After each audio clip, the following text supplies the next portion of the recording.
Hi everyone, आज के lecture में हम सिस्टम ऑफ टू इक्वेशन को सिंप्लीफाई करना सीखेंगे। ये आपके पास ऐसा सिस्टम ऑफ इक्वेशन हो जिसमें आपके पास दोनों लीनियर इक्वेशंस हो, तो ये आपने प्रीवियस क्लासेस में ऑलरेडी पढ़ रखा है कि आप एडिशन मेथड अप्लाई कर देते हैं, आप सब्ट्रैक्शन कर सकते हैं इसका। लेकिन अगर आपके पास थोड़ा सा कॉम्प्लिकेटेड केस आ जाए, यानी कि मैं इस तरह की टाइप की बात कर रही हूँ कि ऐसे सिस्टम ऑफ इक्वेशन जिसमें आपके पास एक इक्वेशन लीनियर हो और एक क्वाड्रेटिक हो, तो आइए आज इस तरह के सिस्टम को सॉल्व करते हैं और अपने अननोन वेरिएबल की वैल्यूज को फाइंड आउट करते हैं। ठीक है, मेरे पास एक क्वेश्चन है जिसमें मेरी फर्स्ट इक्वेशन लीनियर है जो कि 2x प्लस 3y इक्वल 7 है, जबकि सेकंड इक्वेशन मेरी क्वाड्रेटिक है 2x square minus 3y square equal -25 है। एक्स और वाई दोनों की वैल्यूज को फाइंड आउट करना है।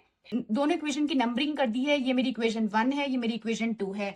अच्छा, when ever you have a case like that जिसमें आपके पास एक लीनियर इक्वेशन हो और एक क्वाड्रेटिक हो, तो आपने क्या करना है, हमेशा सब्स्टिट्यूशन मेथड अप्लाई करना है। ठीक है, याद रखिएगा, जब भी आपके पास ऐसा केस हो जिसमें आपके पास एक इक्वेशन लीनियर हो, दूसरी क्वाड्रेटिक हो, तो आपने सब्स्टिट्यूशन मेथड अप्लाई करना है।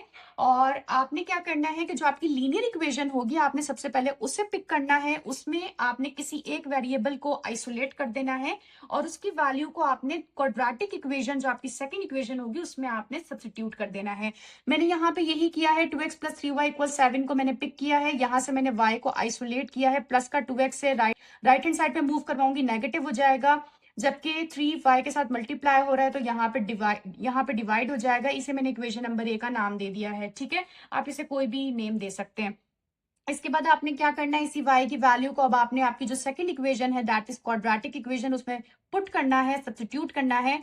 2x square minus 3y square equal -25, 2x square as it is, -3 as it is, y square 3 के साथ मल्टीप्लाई हो रहा है, सो मैंने ब्रैकेट में इनक्लोज कर दिया है y की टर्म को, यानी y की वैल्यू को, जबकि y पर स्क्वायर था तो स्क्वायर आ गया है, इक्वल -25 एज इट इज रहेगा। 2x square -3 as it is है, 7 माइनस 2x पे भी होल स्क्वायर है, जबकि डिनोमिनेटर में 3 पर भी होल स्क्वायर है, 3 का स्क्वायर 9 है, which is equal to -25। 2x square as it is है, negative sign as it is है। आप देख सकते हैं कि 9 के आप कैंसिलेशन कर सकते हैं, 3 इंटू 1 3 होता है, 3 इंटू 3 9 होता है, डिनोमिनेटर में आपके पास 3 रिमेनिंग है, -25 on the right hand side आ जाएगा। ठीक है, इसके बाद आपने क्या करना है, कैन यू इमेजिन, यहाँ पे डिनोमिनेटर में 1 है, यहाँ पे डिनोमिनेटर में ऑलरेडी 3 है, दो फ्रैक्शनल टर्म्स हैं, बीच में माइनस का साइन है। जब भी दो फ्रैक्शनल टर्म्स होती हैं, एक बीच मिडल साइन पॉजिटिव हो या नेगेटिव हो, हम हमेशा एलसीएम लेते हैं। एलसीएम किस तरह से लिया जाता है कि डिनोमिनेटर को आपने आपस में मल्टीप्लाई करना होता है और जो वैल्यू होगी उसे डिनोमिनेटर में राइट करना है। जैसे 3 और 1 को मल्टीप्लाई करके 3 मुझे आंसर मिलेगा, मैंने राइट कर दिया है। जबकि न्यूमरेटर में क्या किया जाता है कि फर्स्ट टर्म के न्यूमरेटर को सेकेंड टर्म के डिनोमिनेटर से मल्टीप्लाई किया जाता है। Like 2x square will be multiply by 3, then it will become 6x square, 2 into 3 6x square as it is, जबकि minus sign as it is रहेगा। जबकि आपके पास सेकंड टर्म के जो न्यूमरेटर होता है उसको आपने फर्स्ट टर्म के डिनोमिनेटर से मल्टीप्लाई करना होता है, यानी कि आपको क्रॉस मल्टीप्लीकेशन करनी होती है। तो 7 माइनस 2x होल स्क्वायर जब 1 से मल्टीप्लाई होगा तो ये रिपीट हो जाएगा, जबकि on the right hand side I have -25 which will remain as it is. अच्छा जी, नेक्स्ट स्टेप में क्या हो रहा है हम देख सकते हैं। हमारे पास क्या है, 6x square minus 7 minus 2x whole square divided by 3 equal -25 expression बन चुकी है। आफ्टर टेकिंग एलसीएम 3 यहाँ डिवाइड हो रहा है, राइट हैंड साइड पे मूव करवाऊंगी तो मल्टीप्लाई हो जाएगा। अच्छा, ये चीजें कि हमें कोई नंबर मल्टीप्लाई हो रहा है, कोई डिवाइड हो रहा है, हमें कैसे पता चलेगा? अब हमें वेरी नेक्स्ट स्टेप कौन सा परफॉर्म करना है। मैथमेटिक्स में ये आपको इस तरह से पता चलता है कि जो आपका मेन टारगेट होता है उसे आप उस पर आपने फोकस करना है। जैसे आपका मेन टारगेट है कि आपको अपने अननोन वेरिएबल की वैल्यूज को फाइंड आउट करना है। अब जैसे मेरे पास एक इक्वेशन है जिसमें मेरे पास वेरिएबल अब सिर्फ एक है x, और मुझे ऑब्वियसली इसकी वैल्यू को निकालना है, तो उसके लिए मेरे पास बहुत सारे मेथड्स हैं, लेकिन वो तब अप्लाई होंगे जब ये इक्वेशन थोड़ी सी सिंप्लीफाई हो जाए, क्योंकि ये ऑलरेडी बहुत कॉम्प्लेक्स फॉर्म में है। ठीक है, तो हमारी पहले कोशिश होती है कि हर वो नंबर जो x के साथ मौजूद है आप उसको वहां से मूव करवा दें। अगर वो मल्टीप्लाई हो रहा है तो आप दूसरी साइड पे ले जाकर डिवाइड कर दें, अगर वो डिवाइड हो रहा है तो दूसरी साइड पे ले जाकर मल्टीप्लाई कर दें, अगर स्क्वायरिंग है तो रूट ले लें, अगर रूट है तो स्क्वायरिंग कर दें, अगर जो है वो ब्रैकेट में टर्म्स हैं तो उसे ओपन कर दें। मतलब आपने कुछ भी करना है, सिंप्लीफिकेशन करनी है। तो आपके पास यहाँ पे 6x square minus 7 minus 2x पे होल स्क्वायर इक्वल -75 है। अब आप देख सकते हो यहाँ पे दो टर्म्स हैं, दोनों के बीच में माइनस है, यानी एक बाइनोमियल है जिसके ऊपर स्क्वायर है, तो क्या यहाँ पर ये आइडेंटिटी अप्लाई होगी, a minus B whole square which is equal to A square minus 2ab plus B square, where a is 7 and b is 2x. Okay, so a is 7, b is 2x. Now I will just simply put the values of a and b in the above identity. 6x square मेरा as it is रहेगा, minus sign as it is रहेगा। यहाँ पे आप देख सकते हो मेरा फॉर्मूला क्या है, A square minus 2ab plus B square, तो मैं a का स्क्वायर करूंगी माइनस 2a मेरा 7 है, b मेरा 2x है, प्लस b का स्क्वायर यानी 2x का होल स्क्वायर, मैंने एक बड़ी सी ब्रैकेट बना ली है ताकि इस टर्म के साथ ये वाली टर्म थोड़ी साइड सेपरेट रहे। Equality -75 on the right hand side अपनी जगह पर है, 6x square minus as it is रहेगा, 7 का स्क्वायर 49 होता है, minus sign as it is, 2 into 7 14 and 14 into 2 28, x as it is plus sign as it is, 2x का whole square करेंगे 4x square which is equal to -75। Alright, in the very next step 6x square अपनी जगह पर रहेगा। अब brackets हैं, bracket के अंदर मजीद मैं कुछ कर नहीं सकती, that's why I am going to open the brackets.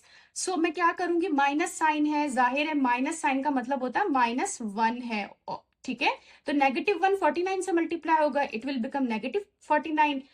यही माइनस माइनस से मल्टीप्लाई होगा, माइनस माइनस प्लस 28x, 1 से मल्टीप्लाई होगा 28x हो जाएगा, जबकि माइनस प्लस माइनस होता है 1 multiply by 4x square, 4x square repeat होगा, equal sign as it is -75 अपनी जगह पर मौजूद रहेगा।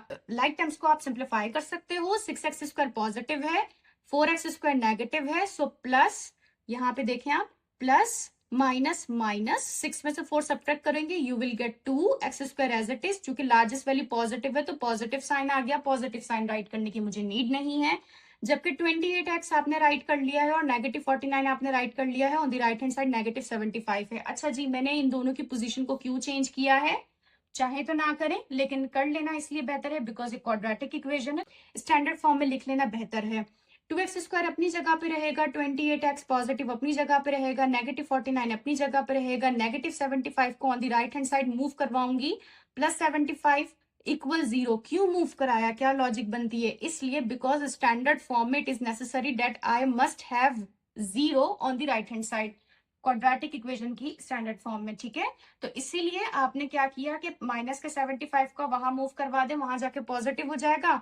अब क्या करोगे, माइनस प्लस माइनस 75 में से 49 को माइनस कर दोगे, यू विल गेट 26, जबकि 75 आपको पॉजिटिव और पॉजिटिव आ जाएगा। मेरे पास एक क्वाड्रेटिक इक्वेशन आ गई है, यहाँ से मुझे नजर आ रहा है ये भी इवन नंबर है, ये भी इवन नंबर है, ये भी इवन नंबर है, तो मुझे एक ऐसा नंबर ढूंढना है जो कि इन तीनों नंबर्स को डिवाइड कर दे and that is most common. मैं 2 को यहाँ पे राइट कर सकती हूँ, तो मैंने 2 कॉमन ले लिया है, ठीक है, 2 कॉमन ले लूंगी तो यहाँ क्या रिमेनिंग है, एक्स स्क्वायर। किस तरीके से प्रीवियस क्लास में बताया था कि 2 को जब आप एक्स स्क्वायर से मल्टीप्लाई करें तो आपको ऊपर वाली टर्म मिलनी चाहिए, ठीक है, कॉमन इस तरह से लिया जाता है।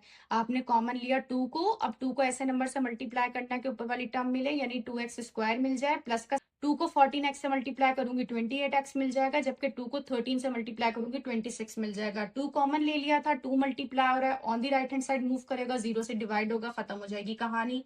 बाकी क्या बचेगा, x square plus 14x plus 13 equal 0, ये मेरी एक क्वाड्रेटिक इक्वेशन है। जो अब मैं इस पर क्वाड्रेटिक फॉर्मूला अप्लाई कर लूंगी, कई मरतबा पढ़ा है, minus B plus minus square root B square minus 4ac divided by 2a, where a is the coefficient of x square, b coefficient of x and c pure constant। तीनों की values लिख ली हैं। अब इन तीनों को हम इंसर्ट करते हैं अपने फॉर्मूला में, उसके बाद सिंप्लीफिकेशन करते हैं और अपने x अननोन वेरिएबल की वैल्यूज को फाइंड आउट कर लेते हैं। ABC तीनों की वैल्यूज को मैंने फॉर्मूला में इनपुट कर दिया है। इनपुट करने के बाद अंडर स्क्वायर रूट सबसे पहले सिंप्लीफाई होता है, 14 का स्क्वायर 196 हो गया, minus sign as it is, 4 into 1 4, 4 into 13 52, बाकी -14 अपनी जगह, डिनोमिनेटर में 2 इंटू 1 2 अपनी जगह पर, -14 plus minus square root as it is 196 minus 52, you will get 144 divided by 2 as it is. अच्छा जी, क्या तरीका होता है स्क्वायर रूट लेने का, या आपको ऐसे नंबर फाइंड आउट करना है जिसको आप स्क्वायर करें तो आपको स्क्वायर रूट के अंदर वाला नंबर मिलना चाहिए, ठीक है, तो दैट इज 12। अब आपने क्या करना है, आपको पता है क्वाड्रेटिक इक्वेशन है, x की दो वैल्यूज, तो आपको दो वैल्यूज तो आपको लाजमी मिलेंगी, एक पॉजिटिव केस होगा एक नेगेटिव केस होगा, पॉजिटिव नेगेटिव दोनों केसेस को सेपरेटली लिख लिया है। माइनस प्लस माइनस 14 में से 12 माइनस किए 2, लार्जेस्ट वैल्यू नेगेटिव है, डिनोमिनेटर में 2 है, minus minus plus 14 plus 12 you will gate 26। Largest value negative है, डिनोमिनेटर में 2 है, 2 से 2 कैंसिल, -1। 26 को 2 से डिवाइड किया, you will gate -13 because 26 negative था। एक्स की दो वैल्यूज मिल गई हैं हमारे। तो अब हमने क्या करना है, अब अपनी दोनों एक्स की वैल्यूज को हम अपनी मर्जी की दोनों में से किसी एक इक्वेशन में पुट कर देंगे। अच्छा, कौन सी एक इक्वेशन में पुट करेंगे, क्या मतलब है, आपको मालूम था आपके पास दो इक्वेशन थी, एक लीनियर थी, एक क्वाड्रेटिक थी, ठीक है। तो मेरा आपको सजेशन ये होगा कि जब आप अपनी एक अननोन वेरिएबल की वैल्यू को फाइंड आउट कर लें तो आप क्वाड्रेटिक में मत पुट करें, क्योंकि क्वाड्रेटिक की इतनी बड़ी गेम हम ऑलरेडी प्ले कर चुके हैं और सिंप्लीफाई करके हम अननोन वेरिएबल की वैल्यूज को फाइंड आउट कर चुके हैं। तो अब बेहतर यही है कि अब आप लीनियर को यूज करें। तो लीनियर इक्वेशन जो कि मेरी इक्वेशन नंबर 1 थी, 2x + 3y = 7, आपने क्या करना है, इसमें x की जगह पर x की वैल्यू पुट करनी है। लेकिन चूंकि x की दो वैल्यूज हैं तो दो केस बनेंगे, एक में आप -1 पुट करोगे और एक में आप -13 पुट करोगे और दोनों को सिंप्लीफाई करोगे। 2 multiply by -1 you will gate -2 + 3y = 7। Plus का 3y अपनी जगह पर है, 7 अपनी जगह पर है, माइनस का 2 मूव करेगा, प्लस का 2 हो जाएगा, 7 + 2 9 हो जाएगा। 3 मल्टीप्लाई और वहां ले जाके डिवाइड किया, 9 / 3 यू विल गेट 3।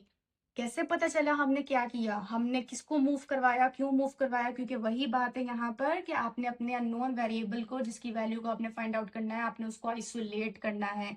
तो उसके साथ जो नंबर भी मौजूद हैं, चाहे मल्टीप्लाई हो रहे हैं, ऐड हो रहे हैं, सब्ट्रैक्ट हो रहे हैं, आपकी कोशिश है आप उनको इक्वालिटी की दूसरी साइड पे मूव करवा दो। सेम यही वर्क हम यहाँ पर भी करेंगे। 2 × -13 -26 हो गया, प्लस का 3y = 7। 3y अपनी जगह मौजूद है, 1 बाय 1 लेके जाएंगे, ठीक है ना। -26 का आप दूसरी साइड पे मूव करवाओगे, 7 + 26 यू विल गेट 33। जबकि 3 मल्टीप्लाई हो रहा है, वहां ले जाकर डिवाइड हो जाएगा, 33 / 3 you will gate 11। So y की दो वैल्यूज आ गई, 3 एंड 11। -1 की वजह से जो वैल्यू मिली थी वो 3 थी, तो आपने एक ऑर्डर पेयर बना दिया है -1, 3 का। जबकि दूसरी वैल्यू आपकी -13 की वजह से मिली थी, दैट इज 11। तो आपका दूसरा ऑर्डर पेयर हो गया -13, 11। तो आपको सोल्यूशन सेट में आपने वो दोनों ऑर्डर पेयर्स राइट करने हैं जो कि इस सिस्टम ऑफ इक्वेशन का सोल्यूशन है।